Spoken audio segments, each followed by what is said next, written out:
कैसे बन रही है, उस पर गौर करने की बात है कि वास्तव में हमारी मिट्टी जो आज हार्ड है वो भुरभुरा कैसे हो, और भुरभुरा था वो हार्ड क्यों हो रहा है। अगर हम उस पर ध्यान दें तो सबसे पहले आता है हमारा मिट्टी। और मिट्टी में जो रहने वाले हैं पानी। और मिट्टी में जब खेती करते हैं तो पहला आता है मिट्टी, पानी, सनलाइट और माइक्रोबियम, यानी हमारे मित्र जीवाणु। और इस मिट्टी में जो तत्व चाहिए उस तत्व को हमें अलग अलग भाग में डिवाइड किए गए हैं कि 25% पानी, 25% हवा और 45% न्यूट्रिशन और 5% ऑर्गेनिक कार्बन, ऑर्गेनिक मैटर। ये अगर हमारी खेती के लिए सही है और ये रहेगा तब खेती हम बेहतरीन कर सकते हैं। और खेती जब करते हैं तो वहाँ पे हम कीड़ों मकोड़ों के घरों पर खेती करते हैं। और कीड़ों मकोड़ों में हमारे पास दोनों प्रकार के कीड़े मकोड़े हैं, जहाँ पर मित्र कीड़े भी हैं और फसल को नुकसान करने वाले भी कीड़े हैं। तो इस कीड़े मकोड़ों को हमें किस तरीके से नियंत्रित करना है और कैसे नियंत्रित करना है, इसके बारे में आगे चलते हैं। और मिट्टी में जब खेती करते हैं तो मिट्टी का पीएच लेवल भी हमें ध्यान रखना है। पीएच लेवल के साथ साथ हमारे खेती में लगने वाले प्लांट न्यूट्रिशन यानी पोषक तत्व, उस पर भी अगर हम गौर करें क्या क्या देना है, किस तरीके से देना है। तो आइए जानते हैं कृषि की समस्याएं, जानते हैं कीट रोग और खरपतवार। ये जो है हमारे कीट जो हमारी फसल पर लगते हैं क्योंकि हम उनकी जगह पर खेती कर रहे हैं, तो उसे हमें किस तरीके से मैनेज और किस तरीके से किया जाए। तो हमारे पास आता है पेस्टिसाइड। जब द्वितीय विश्व युद्ध हुआ तो वहां से हमारे पेस्टिसाइड भारत में आना शुरू हुआ। भोपाल गैस कांड केरल कासरगोड जिला में, और कैंसर ट्रेन हैदराबाद मधुमेह से प्रभावित हुआ, और ग्लाइफोसेट से पूरे भारत में इस कैंसर को प्रसारित किया।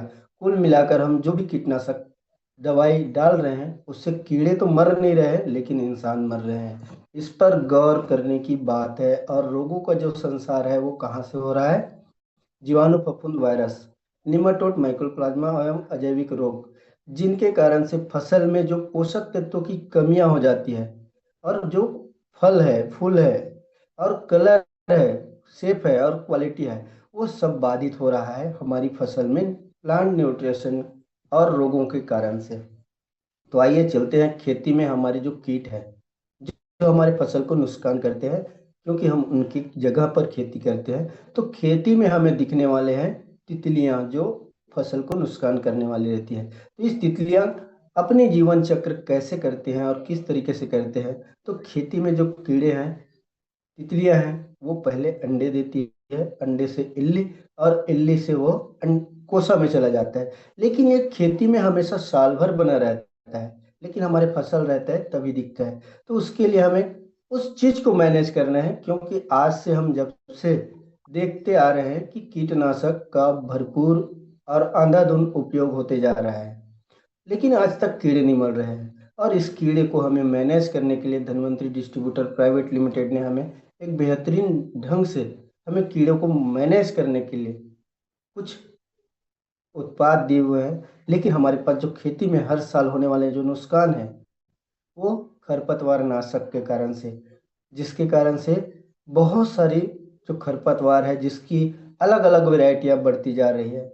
और कुछ तना छेद के कारण से, कुछ माहू के कारण से, और सीड ब्लास्ट, ब्लाइट ब्लास्ट, और अभी जो आ रहा है जब फसल परिपक्व होने के जो समय रहता है उस समय माइट्स आ जाता है। और ये माइट्स, इन सभी के कारण से हमारे किसान भाइयों को जो लाभ होना चाहिए वो नहीं हो पाता है।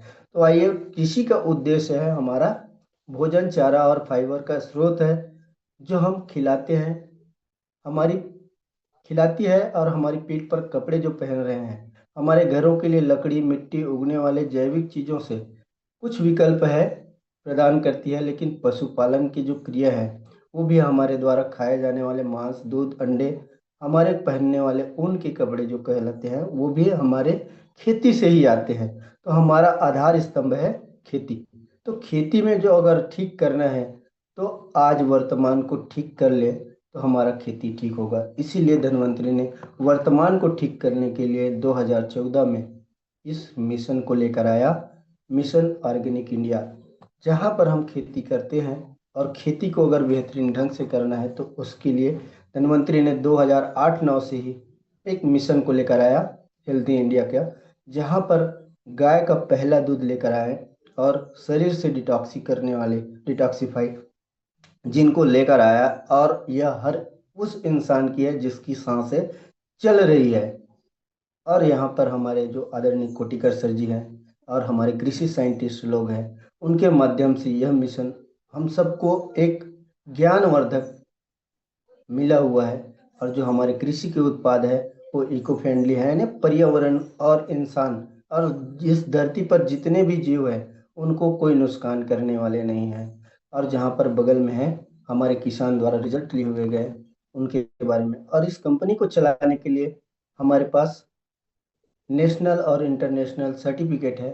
इस सिस्टम से अगर काम करते हैं तो हमारे पास आदरणीय डॉक्टर संतोष राणे सर जी हैं, जिनके माध्यम से इस कृषि को बेहतर और बेहतरीन कैसे ऑर्गेनिक किया जाए और हमारे परिवार को किस तरीके से और जहर मुक्त भोजन दिया जाए, इसलिए इस इको फ्रेंडली प्रोडक्ट लाया RPS 76, जहाँ पर हम खेती करते हैं वहाँ पर सबसे ज़्यादा जो रहने वाले जो खेती में वो है जीवाणु एवं बैक्टीरिया। अगर मित्र जीवाणु अच्छे हैं, अच्छे बैक्टीरिया हैं, तो वहाँ पर खेती किया जा सकता है। जैसे कि हम खाना खा रहे हैं लेकिन खाना को हम स्वयं नहीं पचा सकते, वैसे ही हम खेती में खेती कर रहे हैं, वहाँ पर हम उसके लिए भोजन डाल रहे हैं लेकिन उसे पकाकर पौधों को देने के लिए बैक्टीरिया और जीवाणु की जरूरत है। तो आइए इस खेती में अगर हमें सफल और बेहतरीन करना है तो पहला प्रोडक्ट आता है कंपोस्ट रिच। ये कंपोस्ट रिच हमारे फसल को परावर्तित कर खाद बनाकर पौधों को देने का काम करता है। जो कचरे है उसको, फसल अवशेष है उसको खाद बनाने का काम करता है। जो नगर पालिका है, सोसाइटी है, उद्यान की है, बाग है या खेती है, जहाँ पर भी सूखा कचरा है अगर उसको हम मिलाते हैं और थोड़ा गीला करके उसको रखते हैं तो वो खाद में कन्वर्ट करता है कंपोस्ट बीज। ये फसल अवशेष के लिए है। फिर आता है हमारा RPS 76, जो जड़ों का विकास, सूक्ष्म जीवों की वृद्धि, पोषक तत्व को फसल के द्वारा उपयोग में लाया जाने वाला और विषाक्त जो जहर है उसको अपघटित करता है और मिट्टी को ऊर्जावान बनाता है। जैसे कि यहाँ पे देखते हैं कि मिट्टी किस तरीके से पहले है और अभी वर्तमान में क्या है। दूसरा चित्र हमारे ये दिखता है कि RPS डालने से हमारे फसल के जो जड़ें हैं वो किस तरीके से विकास होता है। तीसरे चित्र में दिख रहा है कि हमारे जो बैक्टीरिया हैं जो हमें इस फसल को अन्न दिलाने का, यानी भोजन दिलाने का फसल के लिए, वो बैक्टीरिया बहुत जरूरी है। और जब हम भोजन डाल रहे हैं फसल के लिए तो उसको जड़ की जब ग्रोथ होती है तो फसल उसको एब्जॉर्ब करता है और जो हानिकारक चीज है उसे बाहर करता है। और जब बाहर हो जाता है तो फसल स्वस्थ और तंदुरुस्त हो जाता है। और हमारे जो खेती में जो लगने वाले हैं वो 17 प्रकार के पोषक तत्व है, और 17 में से हमारी मिट्टी में रहने वाले 110 ऐसे एलिमेंट है जो अलग अलग तरीके से हैं। ये 110 एलिमेंट RPS 76 के माध्यम से इस मिट्टी पर आ सकता है, लेकिन फसल को लगने वाले मात्र 17 पोषक तत्व में है। इसीलिए धनवंतरी ने इस 17 प्रोडक्ट को लेकर आया हुआ है खेती के लिए। इसके बाद आता है बीजो रिच, जो बीज को अंकुरन क्षमता बढ़ाता है, एक समान अंकुरन, और बीज को जो होने वाली प्रॉब्लम है वो है फफूंद और जीवाणु से संरक्षित करता है और फसल उत्पादन की वृद्धि दर बढ़ा देता है। जिसके लिए हमारे पास दिया हुआ है इसमें नाइट्रोजन फिक्स्ड बायो फर्टिलाइजर, जिसके लिए हमें एजोटोबैक्टर, इसिटोबैक्टर, राइजोबियम और एसोप्रिलियम, ये हमारे क्या है जो खेती में जो नाइट्रोजन डाल रहे हैं उसको घुलनशील बनाकर पौधों को देने का काम करता है। इसके बाद आता है बीजोरिच का कॉम्बिनेशन। हम बीज उपचार के लिए किस तरीके से करें, तो 250 ml बीजोरिच, 250 ml RPS का उपयोग अगर बीज से करते हैं तो बेहतरीन ढंग से बीज और खेती के लिए तैयार हो जाता है। फिर आता है गोरिच प्रॉम, ये SSP और DAP का विकल्प है। दुनिया की पहली ऐसी कंपनी है जिन्होंने गोबर से बनाया है गोरिच प्रॉम, जो खेती के लिए अमृत है। और यह सूक्ष्म जीवों को बढ़ाता है और नियमित इस्तेमाल करने से मिट्टी की उपजाऊ क्षमता बढ़ जाती है, मिट्टी भुरभुरा हो जाता है। और इसका उपयोग है धान और सब्जियों के लिए 100 किलो और गन्ना और फलों के लिए है 200 किलो प्रति एकड़ के हिसाब से अगर डालते हैं तो बेहतरीन खेती हम कर सकते हैं।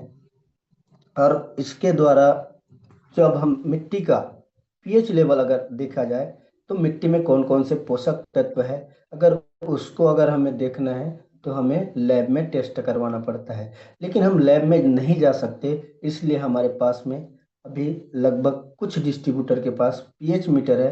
तो मिट्टी को हम चेक कर, पानी को चेक कर हमें वहाँ पे उसका पीएच को सुधारा जा सकता है। तो पीएच लेवल को भी हमें ध्यान रखना है।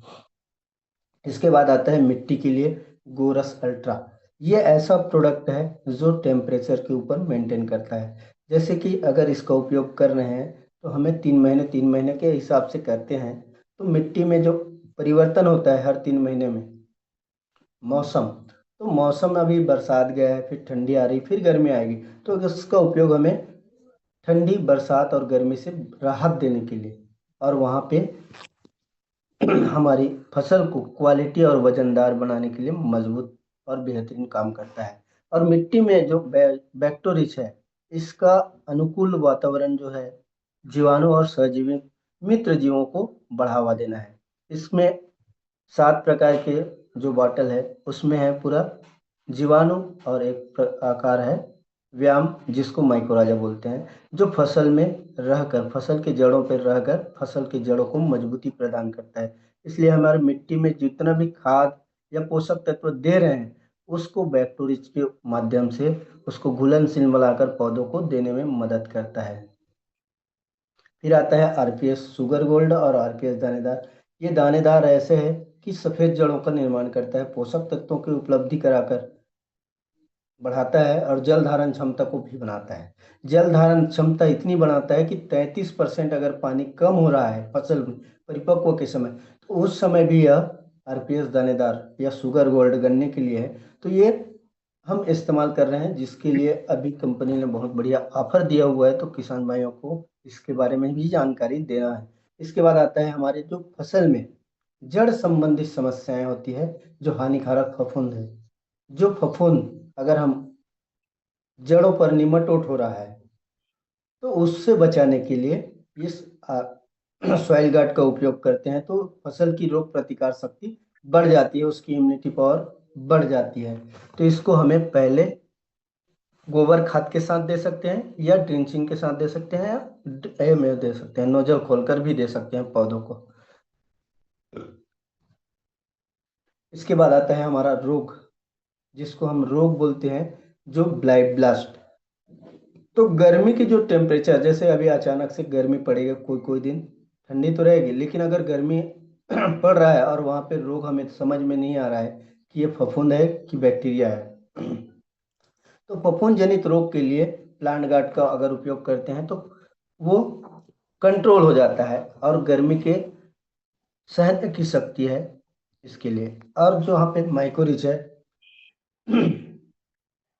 माइकोरिज जीवाणु जनित एवं फफूंद जनित रोग को पनपने से नियंत्रित करता है। यानी मिट्टी से भी आने वाले जीवाणु है और फफूंद है और जो बैक्टीरियल भी है, तो बैक्टीरियल तो खत्म होता ही नहीं है, तो जीवाणु और फफूंद द्वारा होने वाले जो प्रॉब्लम है, इसको मौसम में नमी होना चाहिए या शाम के समय अगर इसका उपयोग करते हैं तो बेहतरीन परिणाम मिलता है। जहाँ पर बीच बीच में पौध पत्तों पर धब्बे दिखते हैं जिसको बैक्टीरियल बोलते हैं, तो उस बैक्टीरियल और ब्लाइट दोनों के लिए कवर करता है माइकोरिच। अब आते हैं कीड़ों का जो चक्र है। कीड़ों के लिए हमारे पास धन्वंतरी ने कुछ उत्पाद दिए हुए हैं। तो कीड़ों का जो जीवन चक्र है, पहले हमें तितली नजर आता है, फिर अंडे, अंडे से इल्ली, इल्ली से कोसा, फिर उसके जीवन चक्र चलता है और ये जीवन चक्र कंटिन्यू चलते रहता है और हमेशा चलता रहेगा। तो इसको हमें मैनेज करके खेती करना है। तो हमारे पास धन्वंतरी ने शानदार उत्पाद दिया हुआ है जिसका नाम है ट्रेपोरिच। ये कीट नियंत्रण करने के लिए बहुत और मददगार है। ये पर्यावरण के अनुकूल है। अगर पर्यावरण में अगर फेंक देते हैं या गिर जाता है तो कोई नुकसान नहीं है। इसकी कोई गंध नहीं है, जिसका कोई साइड इफेक्ट नहीं है, और जितने भी कीड़े मकोड़े आते हैं चाहे वो फसल में बैठकर रस भी चूस रहे हैं, तो वो भी तितलियां इस पर बैठती है तो इसके गम में चिपक जाती है, और इसी से हमारा 70% जो कीट है, जो तितलियां हैं, वो खत्म हो जाते हैं। तो इसका इस्तेमाल हमें पहले दिन से ही करना है। तो 70% कंट्रोल होने के बाद में कुछ कीड़े ऐसे हैं जो हमने शुरू में देखा कि मित्र कीड़े और नुकसान करने वाले कीड़े। तो इसका उपयोग हमें अमावस्या के समय अगर करते हैं तो बेहतरीन परिणाम मिलता है, जिसके अंदर नीमकरण, अदरक, लहसुन का जो अर्क मिला हुआ है, जो मित्र कीड़ों को नहीं मारता, उन्हें कोई नुकसान नहीं करता, लेकिन जो दुश्मन कीड़े हैं, जो फसल को नुकसान करने वाले कीड़े हैं, उसको मार देता है। ये अंडीनाशक है और इल्लीनाशक है।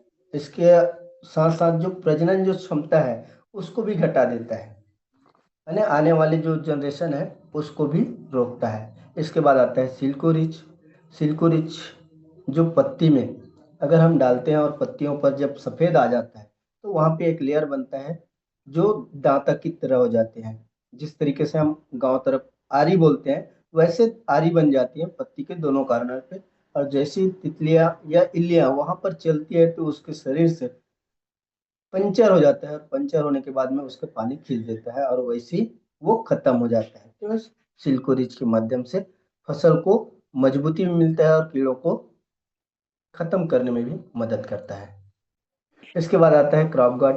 क्रॉप गार्ड एक ऐसा चीज है जो रस चूसने वाले इल्लियां हैं, और कभी भी ये आती हैं तो इसका कभी भी हम उपयोग कर सकते हैं, लेकिन इसका उपयोग केवल मौसम में नमी हो, यानी शाम के समय ही अगर इसका उपयोग करते हैं तो कोई भी इल्ली या रस चूसने वाले कीड़े हैं उसका नियंत्रण किया जा सकता है।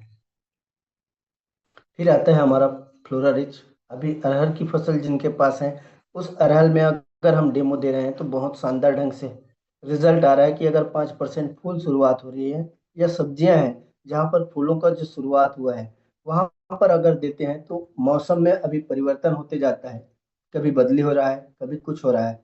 तो अगर उस समय देते हैं तो इसमें जो साइटोकाइनिन है और कुछ कुछ और अन्य घटक है, जिनके माध्यम से फूल झड़ने की जो संख्या बढ़ता है वो रुक जाता है और फल में रूपांतरित हो जाता है, जिससे फूलों का झड़ना कम हो जाता है और सही फल की क्वालिटी लगने में मदद करता है और उसकी स्वाद रंग को निखारता है।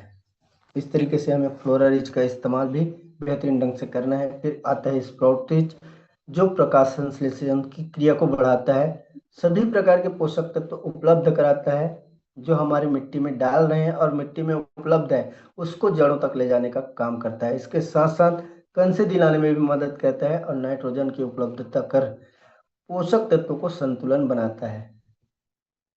इसके बाद आता है स्टिकोरिच, जो स्टिकर है, जो चिपको के रूप में काम करता है, लेकिन अगर खेती में अगर इसका उपयोग कर रहे हैं किसी भी उत्पाद के साथ में, तो ये ऊपर में डाल रहे हैं स्प्रे के माध्यम से, तो ये जड़ों तक ले जाने का उस औषधि को काम करता है, इसलिए पौधों में जो तान तनाव है उसको भी रोकने में मदद करता है। ये स्टिकोरिच है। इसके बाद आता है हमारे जो कृषि के उत्पाद है वो खत्म हो गया, और कृषि के साथ हमारे पास आता है पशुधन का जो उत्पाद है। तो हमारे पास गट्टी में, जिसका रिजल्ट मैंने खुद लिया हुआ है, लंपी जैसी बीमारियों में इस गट्टीम का बेहतरीन ढंग से उपयोग किया है।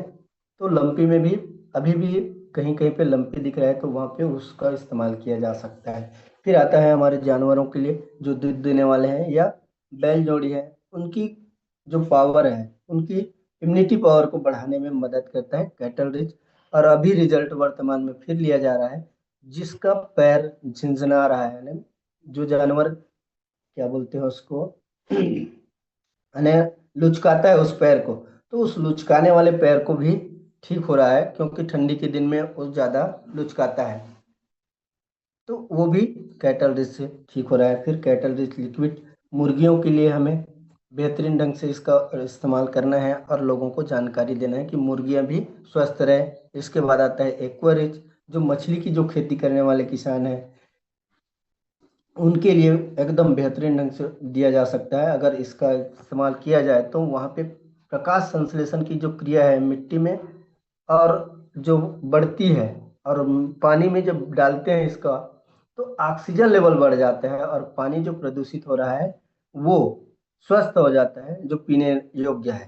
तो मछलियों को बढ़ने के लिए पानी शुद्ध चाहिए। तो अगर मछलियों को वहाँ डाल रहे हैं मछलियों के लिए, तो पानी शुद्ध होकर मछलियाँ ज़्यादा ग्रो करती है, यानी तैरती ज़्यादा है। और फाइटोप्लैंटन जो है तत्व, इसके माध्यम से बढ़ता है, जो मछली का भोजन है। तो मछलियाँ तेजी से ग्रो होती है, और लगभग 1 महीने पहले अगर इस्तेमाल करते हैं तो मार्केट में उस मछली का भी ग्रो हो जाता है और मार्केट से अच्छा रेट मिलता है। इसके बाद हमें इसका उपयोग, जैसे हम खेती के जो उत्पाद है उसको हमें किस तरीके से और कहाँ पर उपयोग करना है, उसके लिए भी हमें ध्यान रखना है कि खेती में हम कभी भी किसान इसका उपयोग कर लेते हैं, तो इसको हमें बायोडायनमिक कृषि पंचांग के हिसाब से भी ध्यान देना है कि हम खेती में जितने भी उत्पाद देख रहे हैं, तो अभी नवंबर माह में देखा जाए कि हमें कब क्या करना चाहिए, और कौन से पक्ष है, कब शुक्ल पक्ष है और कब कृष्ण पक्ष है। तो अभी वर्तमान में हम अच्छी बोनी है, जैसे चना है, गेहूं है, उस पर हम कैसे फोकस करें। जो कुछ सब्जियां हैं, तो अभी नवंबर माह है, तो वो यहाँ पर दिया हुआ है 2 नवंबर था, वो निकल गया, लेकिन आने वाले 15 नवंबर है। अगर 15 नवंबर को हम बीज डाल रहे हैं, तो आरपीएस बिजोरी से उसको उपचारित कर ले और उसका उपयोग करते हैं, तो बेहतरीन परिणाम मिलेगा। और उसको जो फसल की अवधि है, वहाँ पर कीड़े मकोड़े बहुत कम रहेंगे और फसल की क्वालिटी, उत्पादन अधिक रहेगा। लेकिन उसी में ध्यान देने योग्य है कि हमें फसल को कब नहीं बोना है, और जो फसल को हम जब खाद देते हैं तो उसको कब देना है और कब नहीं देना है। तो ये कृष्ण पक्ष और शुक्ल पक्ष के हिसाब से हम इसको डिवाइड कर सकते हैं। और ये बेहतरीन रिजल्ट रहा, जहाँ पर 28 कन से किसान भाइयों ने लिया हुआ है। तो इस तरीके से हमने बेहतरीन ढंग से इस पर वर्क किया हुआ है, और इस वर्किंग के साथ हमें कुछ अवार्ड रिवार्ड भी मिलते हैं, जहाँ मान सम्मान किए जाते हैं। तो उस किसानों के लिए बेहतरीन ढंग से ये मान सम्मान है। तो थैंक यू सर, इसी के साथ मैं अपनी बातचीत को विराम करता हूँ।